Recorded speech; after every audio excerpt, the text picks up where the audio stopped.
from Southern Maryland's weather leader. This is a JB Weather Alert.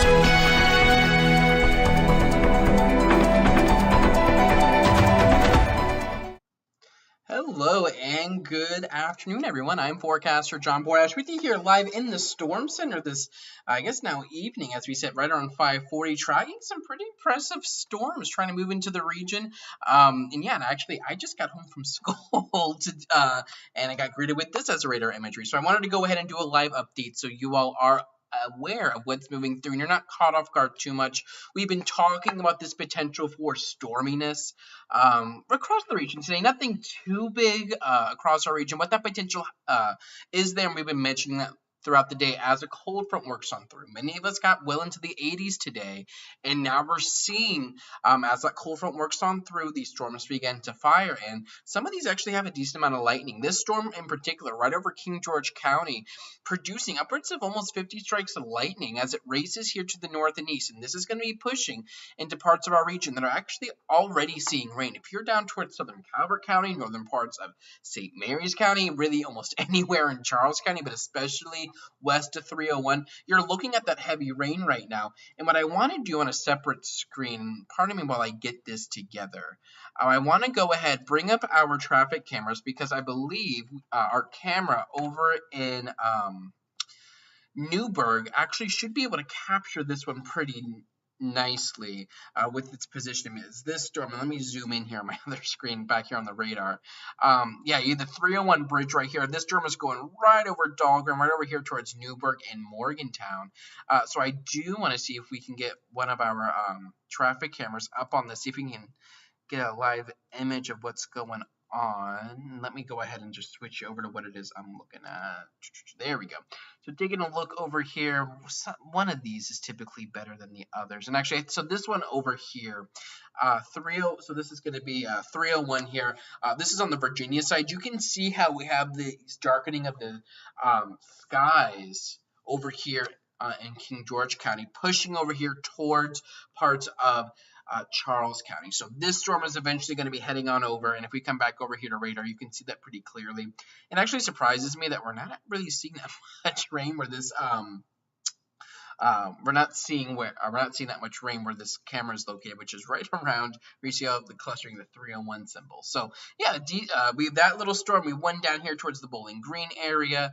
We have a couple other areas of rain. We have some rain over here towards St. Leonard, on over towards Lesby, Mechanicsville, Morganza, Charlotte Hall, back over here, moving through Pittston on over towards Pomfret, Port Tobacco, La Plata. So yeah, all of this here, if we put this back in motion, heading here to the north and east, and it's going to continue to do so throughout the remainder of the evening. If you've been following along on all of our social media accounts, you can get all of my updates: Facebook, JB Weather LLC, Twitter @JB_weather, Instagram @JBweather. You've been seeing the Futurecast, and you can head over to jbweather.net right now. There's a radar tab there that also has Futurecast capabilities to see if this is going to hit exactly where you are. But we've been watching this potential, and if we just kind of zoom out here, and it's easy for me to make this point if I kind of zoom out. Let me turn that national radar on because you can see this a little bit better here. As we zoom out, you can see this broken line here of showers and thunderstorms that extends all the way up from New England, parts of Vermont, through parts of Massachusetts, through Connecticut, through the New York City area, Philadelphia, through parts of the Eastern Shore, through our region, and all the way down towards Greensboro, and on over towards the Tri-Cities in North Carolina. So this is all with that cold front. And if I were to put the temperature fill behind this, where we have the storms moving through right now, out ahead of it, it is warm. Temperatures where we get these reds up into the 80s, upper 70s, low 80s. Behind it, we're dropping into the 60s through the DC metro area, points north and west, and back in the mountains, we're down into the 40s and 50s. So this is a pretty potent cold front. What's saving us, by and large, from what would be a pretty significant severe weather outbreak is the fact that we're lacking several key atmospheric drivers to really support severe weather. It's a bit early in the year still for us to be talking about significant severe weather. Typically, our core severe weather season would be May, June, July, even into August.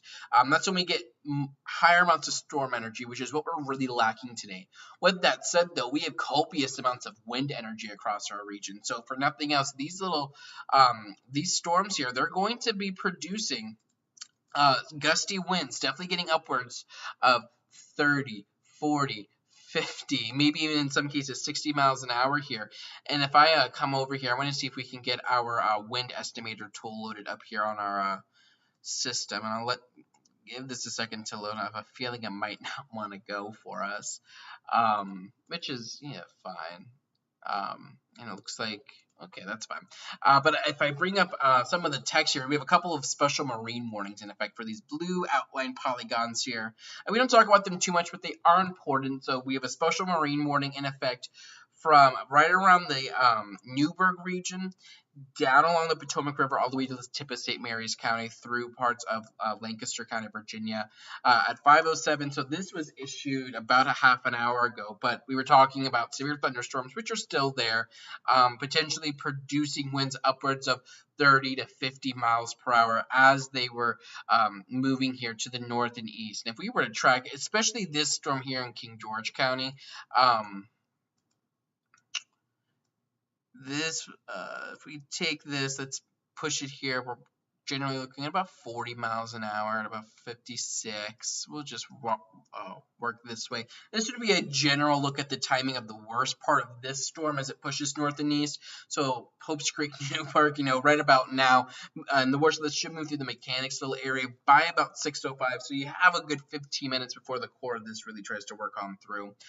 Getting on over towards Prince Frederick by about 6:20. Huntingtown around the same time. Sunderland closer to 6:30. You got your beaches up there, Chesapeake Beach and North Beach by about 6:35. So do keep that in mind. I think most spots should get in on rain. I mean, again, if you're down towards Lesby, you're seeing the rain right now. If you're up towards Pittsburgh, getting into Waldorf, you're seeing rain right now. And we have another additional area, heavy rain back to the south and west. And these are going to continue to push here to the north and east throughout the rest of the evening. Rain is going to remain possible in a hit or miss type variety through about 10 or 11 o'clock this evening. We should see clearing as we head towards midnight, but just occasional showers. And will everyone see rain? Maybe not. Right now, like, let's say you're down towards area like south of Lexington Park. We're talking like a Great Mill, St. Mary City, Ridge. The bulk of this, and you're used to me saying this for you all, this should stay just to the north of you, it looks like. I would say everywhere from about Lexington Park to about Solomon's Points north up towards about Dunkirk and Waldorf. Those will be generally the regions I think we're talking about, kind of that corridor there as these push to the north and east over the next little bit. And then we have an additional special marine warning out here for the Chesapeake Bay for this little guy right here, moving from Lesby going on over towards portions of Dorchester County. That goes until 6:15. But I'm sure we'll get another special marine warning as this pushes to the east. But this right now does not have severe characteristics. Winds with this, there we go. Let me get that gust potential. There we go. Winds right now with this, wind gusts are sitting just below severe criteria. Wind gusts right now are right around 50 to 55 miles an hour. And typically when we're talking about a severe thunderstorm, the threshold we're meeting for that is 58 miles per hour. So we're right below that right now. And we are picking up on a little bit of hail with this guy. Generally, maybe like pea-sized hail, maybe up to penny-sized hail with this. Again, nothing too crazy, but it is something that we're watching nonetheless, and it's going to continue here to push to the north and east. We're not really talking about much rotation with this, which is good. The atmospheric dynamics just aren't going to be supportive of rotation with this storm. Typically, we look for a tight couplet of bright green and bright red with this type of a radar product, and we don't see that. You see generally greens and reds touching, but that's not. It's not a tornadic type of a signature that we have right now. So we're going to continue to watch all this. Do stay aware if you have any plans the rest of the evening across the region. We're probably going to be looking at rain. I think if you're heading up towards DC, points north and east, you should be fine. The rain right now is kind of focused from I-95 down to the coast. This is eventually going to work through. The front will eventually work through the entire region. The question is, will rain accompany it, or will we get dry spots? Like, we have one cluster of storms right now kind of focused on our region, and then you get a break in the activity once you hit the bay up there about Dover there. You see that. Will those breaks become numerous? We'll see. But do be aware, even in southern St. Mary's County, even on the northern neck, even on the eastern shore, that rain will remain possible for the next 3, 4, 5 hours as this continues to move on through. So we will continue to watch this. If we get any severe weather alerts, we'll post those. We'll be back here live to cover them. But at this moment, nothing is severe. And I do think this should stay below severe limits, but we'll see how the atmosphere wants to work with this storm. So stay weather aware this evening. Much nicer weather works in for the weekend, and tomorrow is going to be very nice. And then we get into a bit of an unsettled pattern as we have the last few weeks. So stay tuned. You can always get my forecast online. Always check jbweather.net for the latest information from me. But in the meantime, I'm Forecaster John Bordash. Have a nice and safe one. Keep it tuned right here, and have a safe evening as you head on out. Check the forecast anytime online at jbweather.net.